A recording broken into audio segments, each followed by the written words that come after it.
Hey, how's it going, everyone? Justin again, as always. Thanks for watching my channel. Welcome back. Cheers to those of you that have your beers.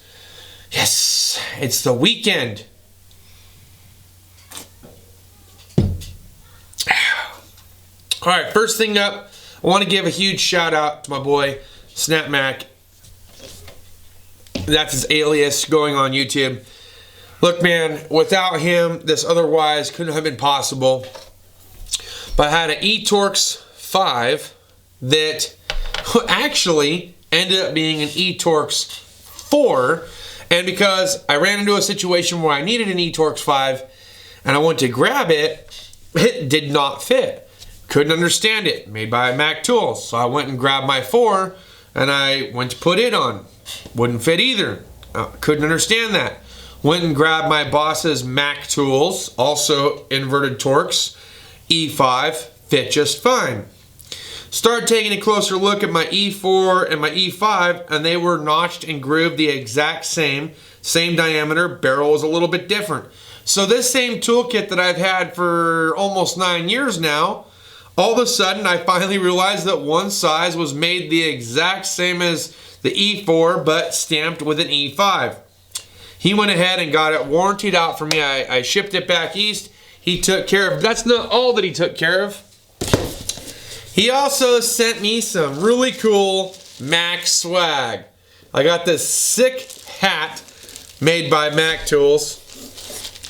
A beer koozie from Cornwall Tools, which, you know, I'm a beer drinker. I love it. So it's going to help out a lot. Keep my beers nice and cold. And keep my hands nice and warm in the wintertime. He also sent me an XL Mac t-shirt, which I thought was really cool. We don't have a Mac Tools dealer. This is why I'm super excited. Boom. And boom. I don't want to show the whole thing on the offset chance that his tool rep doesn't want everyone knowing his telephone number and all the other good stuff, but dude, cool, cool, cool. I'm so freaking excited. All right, and I also got some really cool Mac Tools catalogs that I've been thumbing through and kind of, I was like, oh, hang on a minute. Oh, I see some things that I like. I might have to save some money and send some money back east. Let me tell you, for instance, there's a toolkit in here that I was really eyeballing.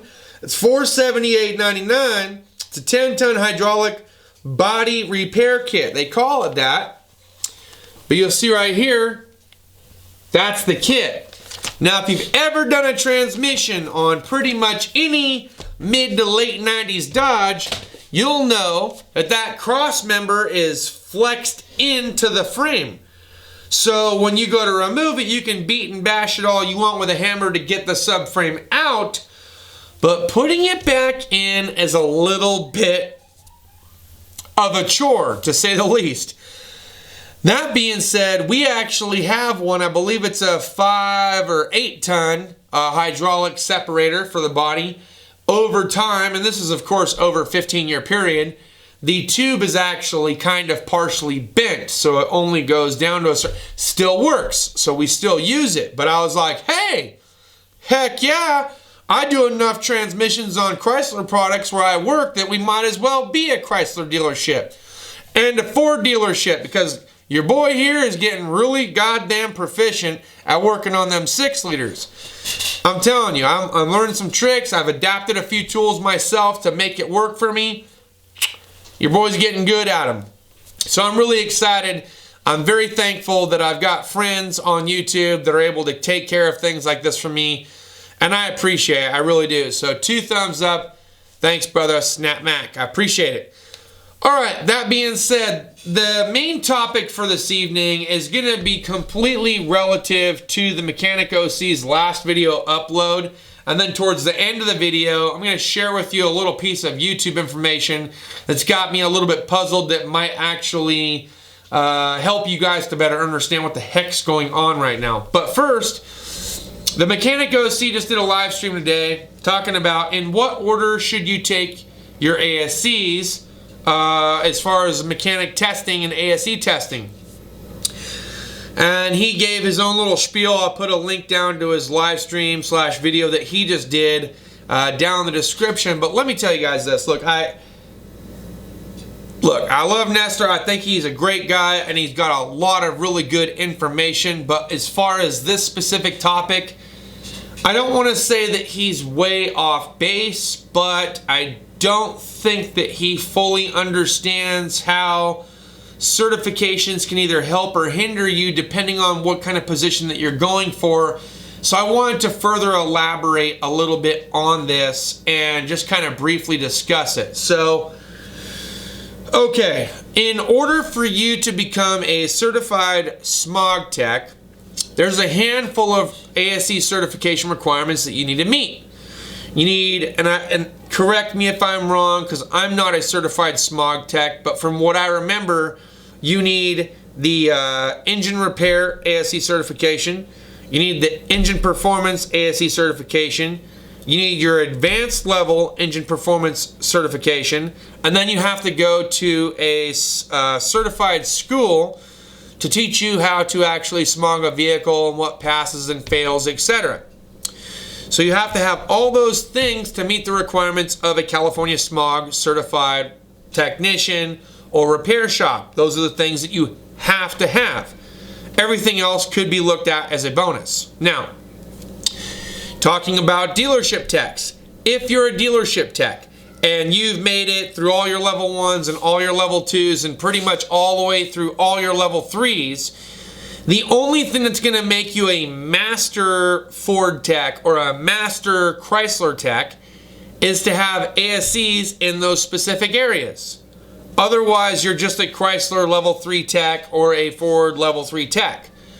So if Chrysler says, okay, you've completed all your diesel training, but you don't have your diesel ASE certification test passed and confirmed, you're not going to be considered a Chrysler certified diesel master tech. If you have all your steering, suspension, brakes, and anything that has to do with chassis done, but you don't have any of those ASEs, you cannot be an undercar specialist whatsoever. Now, you can become an ASE certified undercar specialist, but unless you have it in every single one of those categories, you cannot be Chrysler certified, chassis expert or a master mechanic. Same thing goes with electrical. If you don't have all your hybrid training courses done and all your electrical training courses done, you cannot be a Chrysler certified electrician master mechanic. Ergo, the same thing for engine performance and engines and transmissions. So that's something to think about. Now, in the real world of automotive and the independent shop, talking about lube shops, do you need ASEs to get hired on at a lube shop? No. In fact, most of the lube shops like Midas, Sears Auto Center, Walmart, things of that, Jiffy Lube, Castrol, things of that nature, they expect you to know nothing and that they have to teach you everything, or at least their way of doing something. And they're going to send you through their own certification platform. When I was at Sears Auto Center, at first I had to go through like the level 1 certification, which was like going through and learning how to do flushes and inspections and things. When I came back to do level 2, I had to do the alignments. So I had to learn how to do alignments. When I came back to do level 3 and be a level 3 certified tech, I had to go to brake school. And they taught me how to do brakes and there's certain parameters that I had to meet in order to become certified as a level 3 tech at Sears Auto Center. And I'm sure it's the same way with like Castrol, Midas, and Jiffy Lube, and Walmart. So there are certain things that they're going to teach you along the way. Once you've had at least 2 years of federal tax deducted income, you can wear the ASE patch. If you only have 1 year of federal taxed income as far as any job that you have the ASEs, yes, but you cannot wear the patch till you've had at least 2 years as a certified tech. Then once you become a master, I think you need at least 10 or 12 years, and those guys that are master techs can correct me if I'm wrong. So that's something to think about. Now, as far as community college goes, so once you have finished a 2-year program, they give you 1 year of verifiable federal income-based experience. So if you have 1 year at an auto shop and you have a 2-year degree, guess what? You've got 2 years experience. So that will certify you for your patch if you're looking to get the patch. What do shops look for in particular? So Would it be beneficial if you were going for a lube tire shop to have brakes or suspension ASE certifications over, let's say, engine performance and transmissions? Of course, because why? Most of the work that you're going to see at that shop is going to be lube, oil, filter, brakes, the steering and suspension and alignments. They want the jobs to come in and out as quick as possible. Now, if you're going for a job for an independent shop or a dealership, it either A, matters, or B, doesn't matter, depending on the position that you're trying to go for. If you're going for a lube tech position at an independent shop, then it doesn't really matter as far as ASCs. What matters is how much OJT you have. So how much time have you had on the trade in order for them to kind of gauge what they think that your competency level might be. At a dealership, they know they're going to have to train you and send you through their own dealership specific training. So ASEs don't really matter to them in the beginning. But at an independent shop, it just shows that you're willing to pay for your further education and that you're willing to go out of your way to get certified to show that you're actually competent as a technician or mechanic. So a couple different things to kind of think about as you're trying to decide what shop you're trying to go for. Now, if you want to be a smog tech, again, you have to have at least 3 or 4 ASE certifications already complete before you can actually do that. So I think it all depends on what it is that you're trying to do. If you're a heavy line mechanic like myself, then ASEs don't really matter. If you're not trying to be a smog tech, not trying to be a diagnostician, you're a nuts and bolts guy, an R&R guy, look, people still, shops, independent shops, dealerships, lube shop, they still need an R&R guy. They need a solid R&R guy to get the shit done. I mean, they can have guys that can diagnose all day long, but if they don't know somebody that knows how to take something apart and put it back together in a relatively quick manner and do it proficiently, they might not be looking for you. So some of the questions you might get asked during the interview process is, how many hours do you have at the last shop? Well, then you tell them the types of work that you've done. And they can kind of gauge like what your productivity is like throughout the month, week, year, etc. So it's something to kind of take into consideration. When I tried to get a job at Schwab's before I left to come down to Southern California, because up in Oregon, Le Schwab's paid the best, I had to go through a 200 question survey, and depending on how well I did on that survey or questionnaire would determine whether or not I knew what it was that I was fucking talking about. Even only having 2 years at Sears Auto Center and 2 years certified degree or what have you from a local community college. I think I scored probably around 80% because I'm not the strongest when it comes to taking tests. So that kind of didn't do me any huge favors when it came to like going for the job, because educationally I didn't have all the book knowledge that I needed, but physically I could do damn near anything. So sometimes people look at the book smarts over the actual physical smarts. Most places want to know what you've done physically over what you've done educationally. So something to think about. All right, getting back to the whole YouTube debacle thing towards the end of this video, because I do want to wrap it up, but I want to share something with you guys. So let me just take the camera for a minute and I'll show you. So on here, on my computer, I've got the comment feed thing pulled up. To give you, for instance, I've got multiple comments from JS. So his first comment, he wanted to make, this is refreshing, found a channel that calls it like he sees it. Too many channels out there are nothing but Harbor Freight fanboys. So I tried to leave him a comment and I put, I agree, willing to put in the full test over time to see, if it's up to the hype or what have you. And then I told him I needed him to message me on Facebook because I had issues. So I come back here, here's the issue that I had.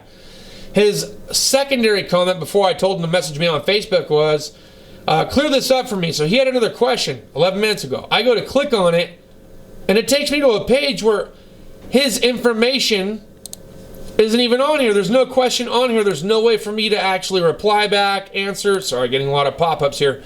There's no way for me to reply back, answer, or read his full comment. So I got a partial comment that I can't finish reading or reply to because I have no idea what it is that he's asking me out of his question.